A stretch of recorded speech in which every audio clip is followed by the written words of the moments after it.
যেটা ভাবছি সেটাই হয়েছে। ঘটনা হয়েছে সারাইছিলাম এই গাড়িটা নিয়ে আমি সব সময় ফেরাই থাকি, জানি না কি জন্য এরকম হয়।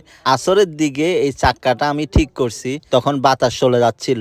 এশারের পরে শেখ সাহেবকে নিয়ে বের হয়েছি, ওকে সুপার মার্কেটের সামনে রেখে আমি বাজার করতে গেছি। বাজার করে এসেই দেখতেছি চাক্কায় বাতাস নাই। ভাগ্যিস পাশেই আমাদের দেশি ভাইয়ের ফার্মসারি ছিল, উনার ওইখানে গিয়ে চাক্কা খুলে চাক্কা চেঞ্জ করব। ঠিক ওই সময় দেখতেছি যে চাক্কার সমস্যা, ওই চাক্কার রিং এর সাইজ হচ্ছে যে 15, আর উনার কাছে 15-র কোনো পুরাতন চাকা নাই।